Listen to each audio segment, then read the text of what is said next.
here. Just going out for a quick ride.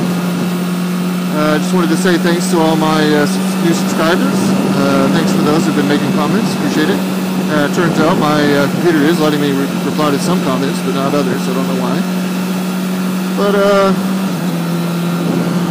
yeah, I'm on my way out to do a quick review. So thought I would record a video while I'm out here. Yeah, this is my third attempt at this video too. Seems like something's going on with my audio. You guys probably heard it on the last video where it was cutting out and crackling and making all kinds of racket. So what I decided to do was swap out the headphones and give the phone a good reboot, and hopefully that was enough to do it. Yeah, so I'm going to take us out to Destination Way. That was the most awesome road of all time before, you know, somebody had to spoil it. Yeah, it turns out this guy decided to really tear some ass out here and passed a couple of people, and they got, you know, they were old folks, and they freaked out, and they called Travis County. And Travis County started coming out here patrolling, and they got a couple of guys, and ever since then, nobody really comes out here anymore because it's just not worth it. I mean, like, these cops are really getting on people for anything. You know, if you were going beyond the speed limit at all, period, you were getting in trouble. So, yeah, so this used to be like an abandoned development. Like, the economy took a dump right about the time when they built this road, and, you know, they, ooh, this is bouncy. And so it was pretty much just a road to nowhere. It just kind of went down here. We'll go to the end and I'll show you. But as you can see, these turns are awesome. You know, with a little bit of speed, you could really get your knee down and have some fun. So that's what the problem was. I think we were having too much fun out here. So, oh yeah, and this one guy, I heard from a friend, he came out here and was riding and got clocked right in the helmet by a fucking wild turkey. Of all things, that damn turkey. So yeah, that's a neat little side road. I have to go up there in a minute. Yeah, so back to the motorcycle. We may just make this the review. Yeah, I bought this sucker back in 2009, probably January or so, and I got a really good deal. I walked out the door for about $82.50. Back then, these bikes were overstocked. The economy was crap, you know, and my timing to buy the bike was pretty good, so I got a pretty good deal, probably about $5,000 off MSRP. So yeah, this is the tight one right here. Yeah, right now I'm only going about 45 miles an hour because of the cops, for one, but you know, there's no point in getting nutty out here anymore, so it's still fun like this. Yeah, so my first ride impressions of the bike back then was squirrely as shit, actually. You know, I wasn't used to a bike with such a sensitive throttle, and the brakes were really sensitive, and the clutch was tight, and you know, it was just like, God, this thing's like a wound up crack monkey. You know, it wants to kill you, but you know, you got this little skinny little leather chain to hang on to, and that's your lifeline, you know. So yeah, it was a little scary on my ride home that night, you know, after dealing with the dealership and getting all that crap sorted out. You know, it's already dark outside, and it was probably 9:30, 10 o'clock by the time we got done. So, you know, you guys, I don't know if you guys know what I-35 is, but it's probably between Georgetown and San Antonio. It's actually the part of the most dangerous section of highway there is in the United States. So, you know, it was intimidating. Brand new bike. Hadn't even, you know, my test drive was probably less than half a mile in less than 10 minutes, and you know, keep saying, you know, well, I was riding in the slow lane, you know, the far right lane the whole way home, which is probably about 20 miles or so. And taking my time, Didn't even get to open her up or play with her or anything. You know, parked it in the garage and just was thankful I made it home in one piece. Well, the next day I took it for a ride and I noticed a couple things. First thing, whenever you take a turn like this here, you would really have to throw your shoulder into it. You'd have to really just sling it over to get this thing, to get this big old monster to turn. Like, that's weird. And I noticed that, you know, the way that you're supposed to drive is you're supposed to push on your left handlebar to turn left. I know that's counterintuitive and there's a lot of videos about that, but instead of pulling the left bar towards you to turn, you're actually pushing it away. Well, when I would do that, normally just the weight shift of, you know, pushing on the bar and moving your weight over slightly to do that would be enough to turn the bike. But this thing, man, you push the bar and nothing would happen. You'd have to lean your weight over. You have to throw your shoulder into it like you're tackling somebody before it would do anything. It's like, man, I don't know if it's just new or what, you know, fuck. Another thing I noticed was that, you know, it would barely keep idle. Really didn't have much power down low. I didn't know what the problem was. You know, as it turns out, I needed to get the suspension tuned. I highly recommend you do that if you decide to get a 2008 or any other model motorcycle. You really have to get your suspension tuned as far as you can. A lot of bikes don't come with much option. You know, you may be able to adjust the sag and that's it. You know, who knows? But, you know, you really need to take it out and have a professional take a look at it. You know, you can do it yourself, but, you know, if you haven't ever done it before, it's probably not a good idea to do it yourself. You know, it's not that hard, but, you know, the guy that I went to, On-Road Off-Road Racing, here in Austin, Texas, he hooked me up. He told me everything I needed to know, showed me along the way, made sure that I understood what he was talking about, and, you know, was a really good guy. Turns out that was the ticket. You know, I took it out for a ride, and it essentially turned itself into turns. You know, it was so sensitive. It was almost like you just think about turning and it would turn. You know, so that was awesome. That fixed that problem. And about 600, 700 miles later, when I was doing the initial oil change, you know, after it's just a good practice, you know, change after 400, 500, 600 miles, get all that assembly lube out of there, and you know, whatever else, a big ball of hair from the rat that was running over your motor when it was being assembled, whatever. It idled a lot smoother.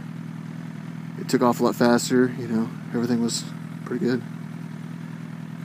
Yeah, you know, I couldn't leave anything alone, so I decided, hey, you know, what the fuck, let's get an exhaust for this thing so that people can hear me when I'm in traffic. Yeah, so you get on that upgrade path, you know, one upgrade leads to the other. So I'm like, what the hell, I'll get an exhaust. And I saw this exhaust, this tailor-made, online, you know, this on YouTube or whatever. It was on like a Suzuki, I think, and I was like, fuck, you know, that's what I need. I need something like that. That looks sweet. Gets rid of the giant can off the side of the bike. Wow, look at the price. It's $900. Oh, shit. It's a fucking slip-on.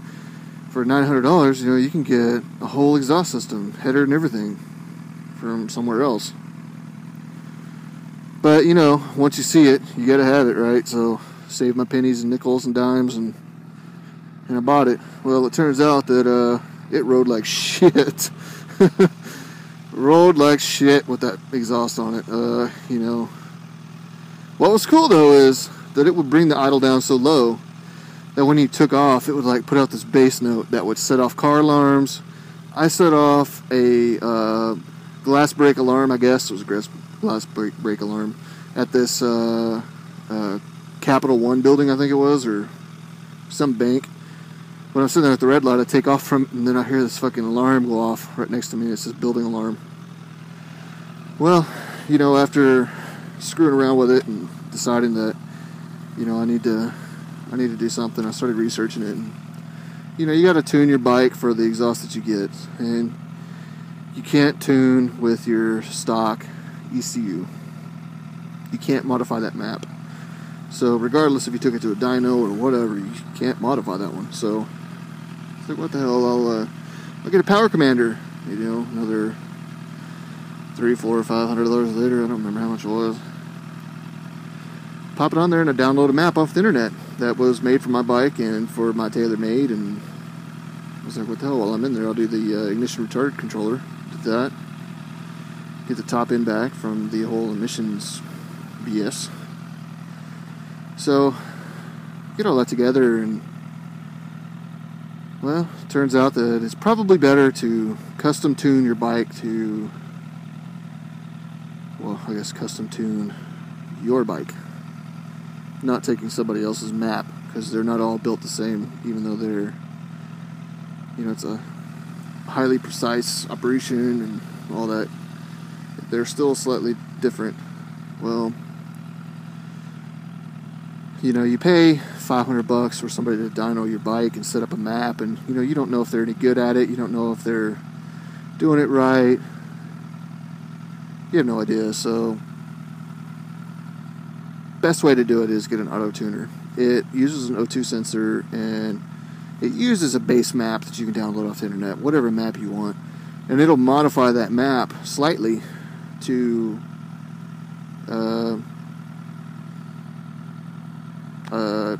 I guess, you know, tune it right.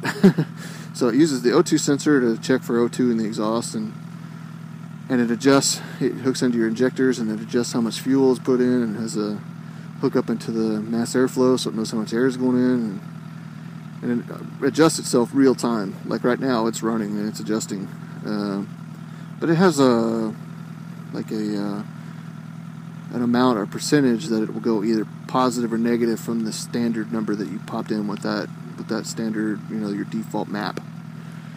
So I adjusted mine like 40% either side. You know, it turns on almost immediately. You know, no delay. Don't give me no crap. Just start working. You know, and you still have to go in there every once in a while and accept the trims, what it thinks is standard for your bike. So when you accept the trim, then it'll reset the plus or minus 40% or plus or minus however percent. So if you're like 80% out, it goes up to 40% and waits until you accept the trims before it keeps going the rest of the way. 80% out isn't that crazy, believe it or not. My map was, you know, I don't know what these numbers mean, but in 32 at 3/4 throttle open, and it actually needed to be about 8. You know, and this is a scale of 1 to 50, I believe. So, you know, it was definitely over 40%. It still runs rich, and you guys probably heard it already. Taking off real quick, it kind of bogs a little bit and doesn't actually just fire up like it should. I'm adjusting it out slowly. Whenever I have time, I remember, hey, I need to go accept the trims. And eventually it'll work itself out and it'll be happy again. I think it was so far out that it may have fouled out the O2 sensor a little bit. So as that burns off, it'll need to be changed. And not the whole O2 sensor, but just the trims, and just keep accepting the trims over and over. And eventually it'll work out. So yeah, that's the story of the Power Commander and the Auto Tuner, how they came along. You know, like I said, one thing leads to another, and it turned out that I couldn't do without one or the other. So, you know, there was nothing wrong with the bike. Stock, bone stock. So if you get a bike like this, and don't worry about upgrades. Upgrades don't do anything for you. You won't notice the horsepower increase. You won't notice anything but the sound. And I could have got this sound of this bike from the $99 eBay pipe. That's a real pipe. Check it out. It's like a carbon fiber pipe made by this guy in China.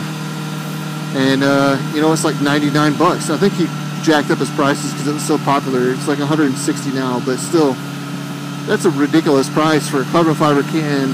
And it sounds really cool. I heard a couple of CBRs with it on, and you can't really beat that cheap of a pipe. Yeah, so a couple of things, you know, adjust your suspension, leave it stock. If you do change it from stock, I highly recommend a auto tuner so that you don't have to fuss with it anymore. It just handles itself once you get the trim set. And a couple other things that are negative about it. It does not have a gas gauge. Good luck on that. I was only getting about 100 miles per tank there for a little while. I'm getting about 120 miles per tank now, and it's slowly getting better. But you know, at 100 miles a tank, you forget. You're like, I'm gonna go this 50-mile trip, and you know, I went on a 50-mile trip yesterday, and I never filled up gas. But you don't think about that, and then you're halfway out there and you're stranded because your fucking bike only gets 100 miles to tank.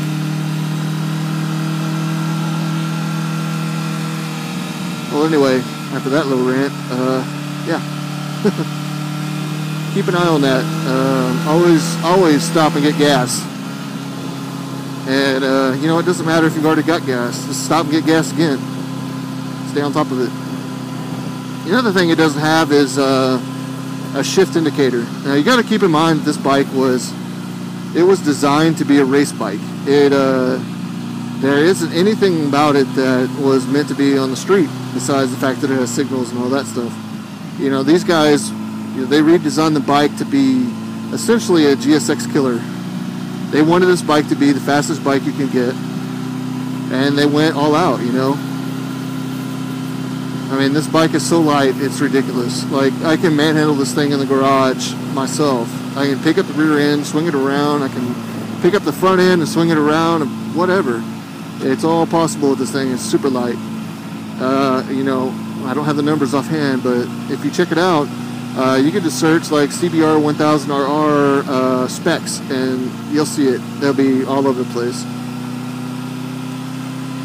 You know, this thing almost has 200 miles or 200 horses, and it weighs, you know, less than 400 pounds, and so it is pretty mean. You know, with that in mind, you know, you guys probably know somebody who's got like a ridiculous car, right? That was all hot rodded out and was meant for the track or drag strip or something, and they're always fucking with it, and they always have to stay on top of it.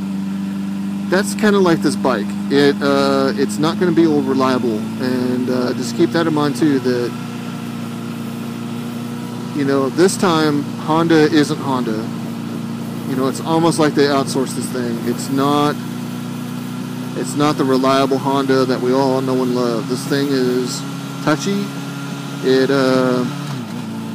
You know, it's got an oil problem, and that's really the main thing. The engine isn't going to last as long as you think. You'll probably get about anywhere from 10 to 15,000 miles out of it.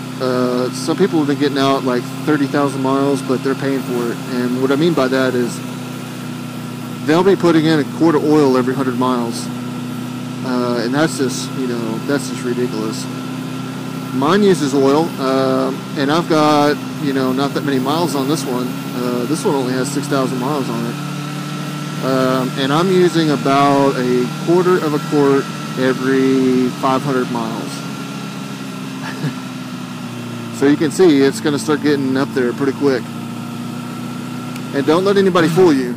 They're going to be like, oh, well, this one doesn't have a problem, or, you know, every single 2008 Honda CBR1000RR has this problem.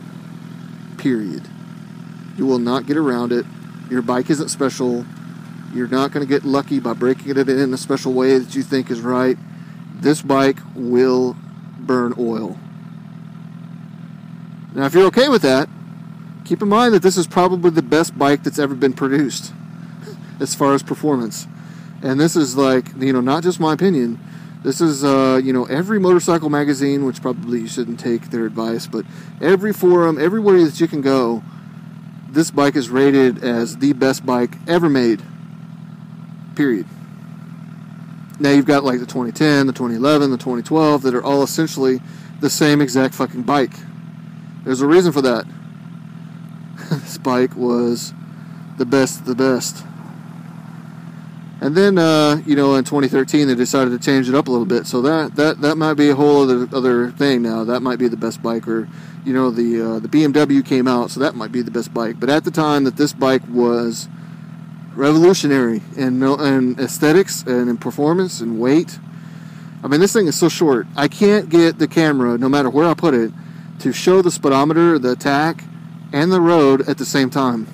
It's ridiculous. Like, I'm sitting on it right now, I'm leaning on the handlebars, and I'm over the windshield.